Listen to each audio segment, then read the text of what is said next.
5.1 exercise को देखेंगे।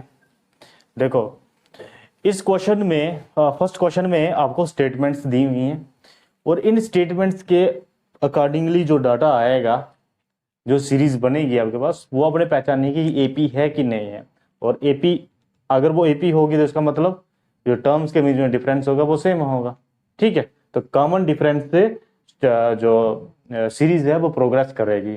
ठीक है, तो ये देखते हैं हम one by one. First part लेते हैं इसका। देखो फर्स्ट पार्ट में पूछा है इन्होंने, the taxi fare after each kilometre when the fair is RS 15 for the first kilometre and RS 8 for each additional kilometre. पहले किलोमीटर के लिए टैक्सी चार्ज करेगी 15 रुपए और हर एक सब्सिक्वेंट किलोमीटर के लिए नेक्स्ट 8 रुपए ऐड करती जाएगी आपके उसमें डिस्टेंस में, आपकी जर्नी में। देखो जैसे आपने पहले 1 किलोमीटर जाते हो तो 15 रुपए, 2 किलोमीटर जाते हो तो 15 + 8 कितने आ जाएंगे, 23 रुपए, है ना। इस तरह से प्रोसीड करेगी। तो टैक्सी फेयर किस तरह से चलेगा, टैक्सी फेयर किस तरह से चलेगा, फर्स्ट किलोमीटर के लिए 15 रुपए, है ना, 1 किलोमीटर के लिए 15 रुपए, 2 किलोमीटर के लिए कितना चलेगा, 23 रुपए, 3 किलोमीटर के लिए कितना चलेगा, 23 + 8 कितना हो गया, 31 + 3, फिर 4 किलोमीटर के लिए 39। इस तरह से प्रोसीड करती हुई चलेगी ये। तो इसमें आप देख रहे हो टर्म्स में आप कॉमन डिफरेंस से प्रोसीड करवा रहे हो इसको 8 से। ठीक है, तो ये एक एपी है।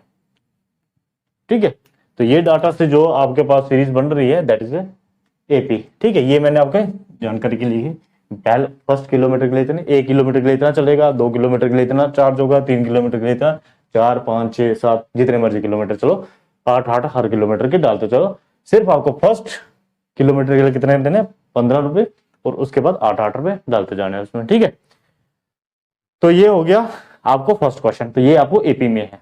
देखो अब नेक्स्ट पार्ट देखो, सेकंड पार्ट जो है, सेकंड पार्ट जो है इसे बोला है the amount of air present in a cylinder when A vacuum pump removes 1/4 of the air remaining in the cylinder eight A time. तो आपको एक सिलेंडर दिया हुआ, उस सिलेंडर में आपको हवा बतानी है कितनी रह जाती है अगर एक पर्टिकुलर टाइम पे जो वैक्यूम पंप है वो उसमें से कितनी हवा निकाल लेता है, 1/4 निकाल देता है। मींस अगर उसमें x वॉल्यूम हवा का है तो 1/4 ऑफ x वो निकाल देगा, तो पीछे कितनी बच जाएगी, 3/4। 4 में से एक हिस्सा निकाल देगा, 4 में से एक हिस्सा निकाल देगा तो बचेगा कितना, 4 में से 3 हिस्से। ये मतलब होता है ना, 4 में से एक हिस्सा निकल गया तो 4 में से 3 हिस्से बच गए। ठीक है, तो इस तरह का डाटा है ये आपके पास, देखते रहो। सपोज करो इनिशियली उस सिलेंडर में कितनी क्या गैस है, एयर दी है ना, सपोज करो उसमें फर्स्ट इनिशियली x वॉल्यूम है। ठीक है, अब जब वो फर्स्ट टाइम में निकालेगा एयर को, वो कितने निकालेगा, 1/4 ऑफ x निकाल देगा। बचेगी कितनी, क्योंकि आपको पूछा है amount of air present in a cylinder, cylinder में कितनी बची रहेगी, निकालने का नहीं पूछ रहा है, बचेगी कितनी। x अगर उसमें है तो इनिशियली x है तो 1/4 में x की निकाल दी, बची कितनी, 3/4 ऑफ x। ठीक है, और नेक्स्ट टाइम कितनी होगी, इसका फिर 1/4 वो निकाल देगा और फिर इसका 3/4 बच जाएगा। तो ये इसको एज ए वन टर्म आप कंसीडर करो, इसका 1/4 निकाल देगा तो बचेगा कितना, इसका 3/4 इसका अगेन बच जाएगा। तो 3/4 ऑफ x, ये उस टर्म का 3/4 फिर से बच गया। अब नेक्स्ट में ये वाली होल टर्म आपके लिए होगी और 1/4 इसका निकाल देगा, बचेगा कितना, फिर इस पूरी टर्म का 3/4 निकल बच जाएगा, 3/4 ऑफ x। ठीक है, तो इस तरह से ये प्रोसीड करती हुई जाइए।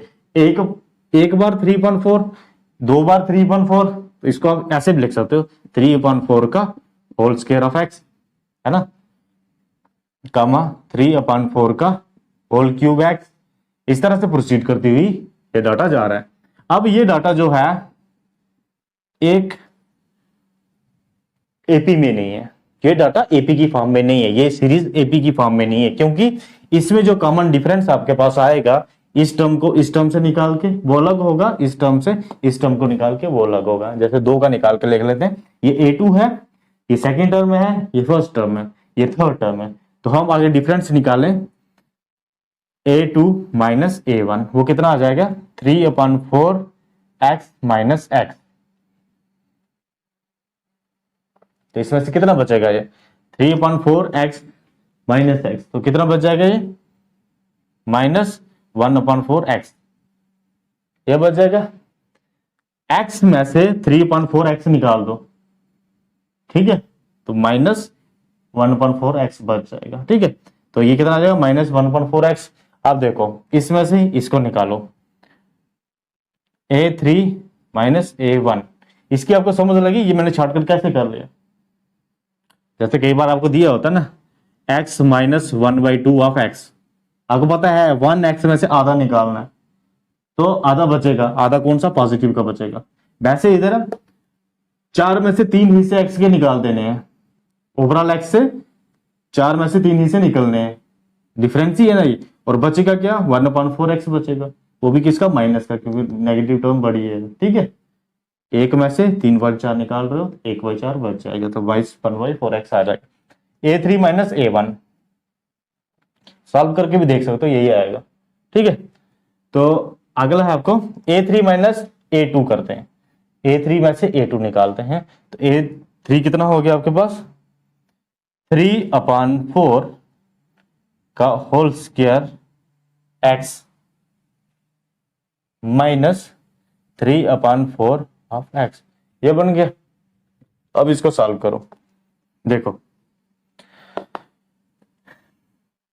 3/4 दोनों में कॉमन है, 3/4 एक कॉमन निकाल दे, पीछे कितना बच गया 3/4 ऑफ x माइनस एक्स, ये चीज आ गई 3/4 x माइनस एक्स, ये वाले 3/4 x माइनस एक्स कितना बच गए -1/4 x, ठीक है। और ये कितना बाहर आ गया 3/4। अब देखो इसमें d का डिफरेंस कितना आ रहा है, डिफरेंस कितना आ रहा है, फर्स्ट दो टर्म्स में डिफरेंस जो आ रहा है -1/4 x आ रहा है, सेकेंड वाली में कितना डिफरेंस आया 3/16, क्योंकि इसको आप मल्टीप्लाई कर लोगे -3/16 x, इतना डिफरेंस आ रहा है। तो कॉमन डिफरेंस सेम नहीं है, तो इसका मतलब ये एक एपी की फॉर्म में नहीं है, ये डाटा जो होगा एपी की फॉर्म में नहीं आ रहा है, क्योंकि डिफरेंस जो आ रहा है फर्स्ट दो टर्म में अलग है, नेक्स्ट दो टर्म में अलग है, ठीक है। तो कॉमन डिफरेंस सेम होना चाहिए, उससे प्रोग्रेस करते हुए सीरीज जो होती है वो एपी होती है, ठीक है। तो ये वाला डाटा जो है आपका सेकंड वाला ये एपी की फॉर्म में नहीं होगा, ठीक है। अब नेक्स्ट थर्ड वाला देखेंगे, थर्ड पार्ट देखते हैं अब इसका। देखो थर्ड पार्ट में इन्होंने बोला आपको the cost of digging A well, एक कुआं खोदने के लिए जो कॉस्ट है पैसे लगेंगे after every metre of digging when it cost Rs 150 for the first metre, पहले मीटर खोदने के लिए आपको 150 रुपया देना है, और उसके बाद हर एक मीटर खोदने के लिए आपको 50 रुपए देने हैं सब्सिक्वेंट मीटर के लिए, ठीक है। अब फर्स्ट मीटर के लिए आपको दे दिया 150 रुपया, फिर अगर 2 मीटर खोदेंगे 200 लगेगा, फिर 3 मीटर खोदेंगे 250 लगेगा, बस ऐसे ऐसे प्रोसीड करते हुए जाना आपने। तो इसमें सिंपली आपको दिख रहा है कि ये एपी की फॉर्म में है, क्योंकि इसमें डिफरेंस जो है वो 50-50 का आ रहा है, ठीक है। तो इस तरह का डाटा जो होगा वो एक एपी की फॉर्म लेगा, ठीक है, एक प्रोग्रेशन एक सीरीज बनेगी, इसको अर्थमेटिक प्रोग्रेशन बोलेंगे, ठीक है। अब नेक्स्ट वाला फोर्थ पार्ट भी देख लेते हैं साथ में। देखो फोर्थ पार्ट में आपको बोला गया है इन्होंने the amount of money in the account every year, आपको अकाउंट में कितनी मनी होगी एवरी ईयर में आपको बतानी है हर साल की, व्हेन Rs 10,000 इज डिपॉजिट, 10,000 रुपया डिपॉजिट किया at a compound interest of 8% per annum. तो कंपाउंड इंटरेस्ट लगेगा इसके ऊपर 8% पर एनम। देखो दो तरह के इंटरेस्ट होता है, कि सिंपल इंटरेस्ट होता है, एक होता है कंपाउंड इंटरेस्ट। सिंपल इंटरेस्ट और कंपाउंड इंटरेस्ट में ये फर्क होता है, सिंपल इंटरेस्ट होता है कि जितना आपने पैसा जमा करवाया था, डिपॉजिट करवाया है, उसी पैसे के ऊपर आपको इंटरेस्ट मिलता है। सपोज करो आपने 1000 रुपया जमा करवाया, 10% इंटरेस्ट मिलता है, मतलब साल के बाद आपको 100 रुपया मिलेगा, तो आपके नेक्स्ट ईयर कितने हो गए 1100 रुपये हो गए। अब आपको नेक्स्ट जो ईयर में इंटरेस्ट मिलना वो 1100 रुपये नहीं मिलेगा, वो 1000 रुपये ही मिलना है, तो इंटरेस्ट ऐड होता जाएगा 100 रुपया आपको, that is the simple interest. मगर जो कंपाउंड इंटरेस्ट होता है उसमें क्या होता है कि नेक्स्ट ईयर जैसे आपका 1100 बन गया था, अब आपको नेक्स्ट ईयर के लिए आपको 1100 पे इंटरेस्ट मिलेगा। 1100 पे कितना मिलेगा? 10% मिलेगा। फिर जो वो अमाउंट हो गया थर्ड ईयर में, उस ओवरऑल अमाउंट में आपको पैसे मिलेंगे। फिर जो इंटरेस्ट मिला के जो ओवरऑल अमाउंट हो गया, फिर उस पर इंटरेस्ट मिलेगा पूरा मिला के। मीन्स इंटरेस्ट मिला के जो अमाउंट बनता है फिर नेक्स्ट ईयर में उस पर आपको इंटरेस्ट पड़ता है, मिलता है जो। ठीक है, तो this is a compound interest. ठीक है, दोनों में फर्क पता चल गया। सिंपल इंटरेस्ट हो, सिंपल इंटरेस्ट जस्ट जितना आपने मनी डिपॉजिट किया तो उसी पे इंटरेस्ट मिलेगा, जितने साल के लिए भी रखोगे उसको। ठीक है, कंपाउंड इंटरेस्ट में जो इंटरेस्ट होके ऐड होके जो अमाउंट बना, फिर दोबारा से उस पूरे टोटल अमाउंट पे आपको दोबारा से इंटरेस्ट लगेगा। ठीक है, तो इस तरह से आपको प्रोसीड करना है। तो 8% पर एनम आपको डालना है इसमें। ठीक है, तो चलो करते हैं। फर्स्ट जब डाला फर्स्ट पहले साल आपको, चलो 10,000 से शुरू करते हैं। अब आपके पास कितने पैसे हो जाएंगे नेक्स्ट साल? एक साल के बाद आप देखोगे तो पैसे कितने हो जाएंगे? 10,000 का 8% और पड़ेगा। मतलब आपके पास पैसे हो जाएंगे 10,000 प्लस 8% ऑफ 10,000। 8% का मतलब क्या होगा? 8%, 8% को हम कैसे लिखेंगे? 8/100 ऑफ 10,000। इतने पैसे आपको इंटरेस्ट के मिलेंगे। ठीक है, 8% ऑफ इंटरेस्ट, ये आपको ऐड करोगे, ये सेकेंड ईयर के लिए आपको इतने पैसे आ गए। और ये कितने आ जाएंगे उसको हम देखते हैं। आप एक काम करो, 10,000 इसमें से कॉमन निकाल लो। इसको मैं रीअरेंज करके यहीं पे लिख लेता हूँ 10,000, और पीछे कितना बच गया आपका? 10,000 आप उसमें से कॉमन निकाल लो। टर्म क्या बच गई? 1 + 8/100, ये बच गया सेकेंड टर्म में। ठीक है, अब नेक्स्ट चलो। अब जो थर्ड ईयर में जब आपको 8% और लगेगा वो इस पूरे अमाउंट पे लगेगा। ठीक है, इसका आपको 8% दोबारा से लेना है। तो क्या हो जाएगा? ये 10,000 इंटू 1 + 8/100, ये तो हो गया इतना अमाउंट, और इस पे 8% ऐड होके आपके अमाउंट में होगा। तो इसका ही 8% आपको डालना है। इसका 8% क्या होगा? 8/100, 8% ऑफ दिस पूरी टर्म का। तो कितना हो जाएगा ये? 10,000 इंटू 1 + 8/100। ठीक है, ये बनेगा आपके पास ओवरऑल थर्ड ईयर में अमाउंट। अब इसको भी आप सिंप्लीफाई करके लिख सकते हो। देखो इसमें आपको ये वाली टर्म और ये वाली टर्म कॉमन है, ये वाली टर्म और ये वाली टर्म, देखो ध्यान से देखो, ये वाली टर्म और ये वाली टर्म दोनों में कॉमन है ना। तो इसको हम कॉमन निकाल लेते हैं। 10,000 इंटू 1 + 8/, ये हो गया। और पीछे क्या बचा? इसकी जगह पे आपको 1 बचेगा, क्योंकि ये प्लस का साइन है ना बीच में। इसकी जगह पे आपका 1 बचा, 1 प्लस पीछे 8/100 एक बचा था, 8/100। ठीक है, तो ये देखो ये चीज बनेगी। अब मुझे बताओ 1 + 8/100 और 1 + 8/100, इसको 1 + 8/100 का होल स्क्वायर लिख सकते हैं हम, है ना। इसको ओवरऑल रीअरेंज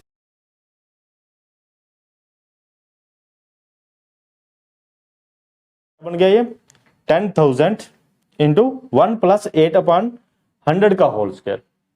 देखो इस टर्म को ध्यान से देखो, यहां पे ये इधर 1 थी, इधर 2 होगा। उसके नेक्स्ट ईयर पता ये कैसे बन जाएगा? अब सीधा आप थर्ड ईयर का लिख सकते हो। ये देखो, ये फर्स्ट ईयर, ये सेकंड ईयर, ये वाला थर्ड ईयर की टर्म है। ठीक है, वो कितनी थी? अब इसको मैं यहां पे ये आपको सर्कल कर दिया। अब थर्ड ईयर में आपके ये है, देखो इसी का सीधे टर्म को 1 2 अगले में 3 कर लेना। इसको सिंपली बनेगा, वैसे अरेंज करके वैसे भी कर सकते हो आप, मगर आप सीधा भी इसको लिखोगे तो क्या बन जाएगा? फोर्थ ईयर में आपके कितनी बन जाएगी वैसे? 10,000 इंटू 1 + 8/100 का होल क्यूब। ओके, इस तरह से पैसे प्रोसीड करेंगे। तो ये फर्स्ट टर्म, ये सेकंड टर्म, ये आपकी थर्ड टर्म और ये आपकी fourth term, and so on. इस तरह से चलेंगे। कितने साल के लिए? नहीं, साल नहीं बताएं, बस ये ऐसे इस तरह से प्रोग्रेस करता हुआ चलेगा ये। अब देखो आप इसमें क्लियरली देख सकते हो जो डिफरेंस आ रहा है वो सिमिलर नहीं है, क्योंकि इसमें 10,000 को मल्टीप्लाई किससे हुआ? 1 + 8/100 से। इधर 10,000 को 1 + 8/100 का होल स्क्वायर से डिफरेंस चल रहा है। तो डिफरेंस जो है वो को सामने दिख रहा है क्लियरली कि सेम नहीं है। ये जो प्रोग्रेशन चल रही है सेम नंबर से प्रोग्रेस करती हुई नहीं चल रही है। ठीक है, तो ये एक एपी नहीं बनेगी आपकी, ठीक है। तो थर्ड भी आपको, फोर्थ भी आपको क्या होगा, इट इज नॉट एपी। आप डिफरेंस करके भी देख सकते हैं, और सिंपली आपको जब दिख रहा है कि इसमें A2 और A1 के बीच में डिफरेंस जो है वो A3 और A2 में डिफरेंस अलग है, ठीक है। तो इसको आप लिख सकते हो सीधा कि ये एपी नहीं है, ठीक है। तो इस तरह से आपको ये डाटा से आपको एपी बनाना, ये मतलब जो भी सीरीज बनाई और उसको पहचानना आपको कि ये एपी है कि नहीं है। इस तरह से क्वेश्चन भी पूछ सकते हैं हमको। This is all about this. In question को देखो, सेकंड क्वेश्चन में आपको क्या बोला है इन्होंने, आपको फर्स्ट 4 टर्म्स ऑफ एपी बनानी है। एपी की 4 टर्म्स लिखनी है पहली वाली आपने। आपको क्या दिया है इन्होंने, फर्स्ट टर्म दी हुई है और कॉमन डिफरेंस दिया हुआ है, मतलब डी और A1 दिया हुआ है। तो फर्स्ट पार्ट को देखो आप, फर्स्ट पार्ट में आपको A जो है 10 दिया है और D भी आपको कितना दिया है, 10। तो AP क्या बनेगी, AP A कितना आ गया, फर्स्ट टर्म कितनी आ गई 10। अब डिफरेंस कितना रखना है, 10 का। तो मतलब 10 ऐड करते चलो, 10 में 10 डाले तो 20, फिर 10 डाले 30, ठीक है, फिर 10 डाले 40, 100 इस तरह से चलते हैं। ये फर्स्ट 4 टर्म आ गए, ठीक है। 10-10 का डिफरेंस डालते हुए प्रोसीड करते हुए चले गए, ठीक है। तो ये फर्स्ट का आ गया। अब सेकंड पार्ट देखो, सेकंड पार्ट में आपको A कितना दिया है, -2 और D दिया है 0, ठीक है। तो ये कैसे प्रोसीड करती हुई जाएगी, डिफरेंस इसमें 0 का डालते जाना है। देखो सेम डिफरेंस जब 0 हो तब भी वो एपी कहलाएगी, ठीक है। डिफरेंस क्योंकि सेम डिफरेंस प्रोसीड करते हुए जा रहा है। तो A क्या होगी, -2, फिर क्या होगी -2 -2 -2 टू सो ऑन। तो इस तरह से ये टर्म्स प्रोसीड करती हुई जाएंगी। तो सेम डिफरेंस है ना, 0 का डिफरेंस है, ये भी एपी होगी, ठीक है। जब सेम डिफरेंस से प्रोसीड करती हुई जाती है देन इट इज एपी, ठीक है। तो ये बन गई इसकी एपी सेकंड की। अब थर्ड की देखो, थर्ड की एपी क्या बनेगी, ये इधर आपको क्या दिया है 4 और D दिया है -3। हाँ देखो अब ये 4 है तो फर्स्ट टर्म आ गई 4, अब इसमें -3 करना आपको। तो 4 - 3 कितना हो जाएगा 1, फिर 1 में -3 डालना आपको, क्योंकि डिफरेंस क्या है इधर -3 का प्रोसीड करना आपको। तो अब ये रिग्रेस करती हुई चलेगी। इसको एक प्रोग्रेशन होती है, एक रिग्रेशन होगी। मतलब आप ऐसे समझ सकते हैं, एक असेंडिंग और डिसेंडिंग होता है ना, इंक्रीजिंग डिक्रीजिंग, ऐसे ये डिक्रीजिंग में जा रही है अब, ठीक है। 4 1 फिर -3 करोगे तो आ जाएगा -2, है ना। फिर से -3 करेंगे तो -2 और -3 कितने आ जाएंगे, -5, फिर -3 करेंगे फिर आ जाएगा -8, फिर करेंगे तो -11। तो इस तरह से प्रोसीड करती हुई चले जाएगी, ठीक है। तो आपको 4 ही पूछिए, ये फर्स्ट होगी, सेकंड होगी, थर्ड होगी, ये फोर्थ होगी, इतने तक ही बनानी है, आगे नहीं बनाना, ठीक है। तो ये थर्ड होगी आपको। उसके बाद आप देखते हैं फिफ्थ, फोर्थ। देखो इस तरह बना लेते हैं इनको। फोर्थ टर्म क्या है आपको दिया होगा, फर्स्ट टर्म है इधर -1 और D आपको 1/2 से प्रोसीड करनी है, ठीक है। तो अब देखो A कितना है -1, सेकंड कितनी बनेगी -1 प्लस 1/2 कितना बन जाएगा -1/2, ये होगा ना। देखो एक में आपको -1/2 मिलाना है, मतलब एक में से आधा निकालना, तो कितना बच जाएगा, नहीं सॉरी -1 से आपको +1/2 मिलाना, तो ये कितना बन जाएगा, माइनस का आधा बच जाएगा। पूरा है ना और आधा, माइनस का आधा बच गया, माइनस का आधा बच गया। फिर इसमें आपने क्या मिलाना है, 1/2 मिलाना है। तो -1/2 प्लस 1/2 कितना हो जाएगा 0, आधा, माइनस का आधा प्लस का आधा 0। और फिर आपको 1/2 ऐड करना है इसमें। तो 1/2 0 प्लस 1/2 कितना हो जाएगा 1/2। फिर से इसमें आपको 1/2 ऐड करना है, तो ये बन जाएगा 1। फिर से इसमें आपको 1/2 करना है, तो 1.5, मतलब ये 1 बन गया। फिर से कितना बन जाएगा 1.5, है ना। इस तरह से पॉइंट में भी लिख सकते हो इसको आप, ठीक है। प्रोसीड करते हुए चल रहे हो, ठीक है। इजी है। ये पहली term, second term, third term, fourth term, इधर तक बनानी थी आपको। इजी है ना, बस सिंपल। आप फर्स्ट टर्म में जो डिफरेंस दिया उसको ऐड करते हुए चलो। इधर डिफरेंस -3 का दिया था तो -3 को ऐड करते हुए चलो, ठीक है ना। 4 -3 1 बचा। ऐसे भी लिख सकते हो, ऐड करने का मतलब 4 प्लस -3 ऐसे कर लो, 4 -3, ठीक है। ऐड कर लो, जो भी डिफरेंस दिया उसको ऐड करो, और माइनस में है वो ऑलरेडी, तो ब्रैकेट में रख के फिर कर लो, आपके लिए इजी हो जाएगा, कंफ्यूजिंग नहीं होगा, ठीक है। अब देखते हैं इसमें क्या दिया आपको, ए आपको रखना है -1.25 और डी आपको रखना है, डिफरेंस कितना होना चाहिए 0.25, वो भी किसका, माइनस का। ठीक है, तो शुरू करते हैं हम। ए कितना रखना है -1.25, फर्स्ट टर्म आपके पास आ गई। अब सेकेंड टर्म में क्या करना है, इसमें आपको मिलाना है -0.25, तो इधर आपको इसका कर सकते हैं ऐसे अलग से -1.25 और इसमें आपको प्लस किसका करना है -0.25, तो ये कितना हो गया 25 25 50 और 1.50 है ना, 1.50 और किसका चलेगा ये -1.50। वैसे इसमें 0.25 और मिलाओगे, 1.5 में 0.25 और क्या मिला दोगे तो -1.75 बन जाएगा। देखो इसमें मिलाते चलो ना, ये माइनस का आ जाएगा ना, माइनस माइनस माइनस, ठीक है, और माइनस का 0.25 दोबारा से, तो ये कितना हो जाएगा 1.75, ये भी माइनस का, फिर से इसमें -0.25 करो तो कितना आ जाएगा 2 माइनस का, फिर इसमें 0.25 करो तो 2.25 है ना, 0.25 माइनस का 2.25, ठीक है, 25 ऐड करते चलो, तो ये हो जाएगा -1.25 -1.5 -1.75, फिर इसमें आपने -0.25 को मिलाना है, तो कितना बन गया ये -2। ठीक है, तो ये 4 टर्म्स होगी 1 2 3 4। ठीक है, इस तरह से ये प्रोग्रेस करती हुई चलेगी। इस तरह से आपने एपी बनानी है, सिंपली आपने ऐड करते जाना, जो भी डिफरेंस होगा वो डालते चलो। ठीक है, क्वेश्चन नंबर 3 है, देखो क्वेश्चन नंबर 3 में आपको पूछा है for the following are AP write the first term and the common difference. कुछ नहीं है, इन्होंने आपको एपी दे दी है, जैसे देखो फर्स्ट है 3 1 -1 -3। अब देखो इसमें ये आपको एपी है, आपको सीधे बतानी है फर्स्ट टर्म क्या है, तो फर्स्ट टर्म आपको दिख रही है ना 3 है, डी कितना है, अगर ये एपी है, इन्होंने ये नहीं पूछा कोई ये एपी है कि नहीं है ये बताओ, और बोला ये एपीज है, तो आपने मान के चलना ये है, मतलब चेक करने की जरूरत नहीं, ये है, तो डी कितना हो जाएगा इसमें, मैंने आपको बोला था जो टर्म आप सेलेक्ट करो उससे पिछली वाली टर्म से उसको सब्ट्रैक्ट कर देना है, मतलब जैसे सेकंड टर्म में से फर्स्ट टर्म को, या थर्ड टर्म को सेकंड टर्म से, या ये फोर्थ टर्म को थर्ड टर्म से। ठीक है, तो हम कर लेते हैं A2 - A1, डिफरेंस निकालने के लिए A2 - A1, वो किसके बराबर हो जाएगा 1 -3, तो किस तरह डिफरेंस आ गया -2, तो डिफरेंस आपके पास कितना आ गया कॉमन डिफरेंस -2 इस एपी में। ठीक है, वैसे आप इसमें से इसको भी निकाल सकते हो, देखो A2 A3 -A2, A2 कितना आ गया,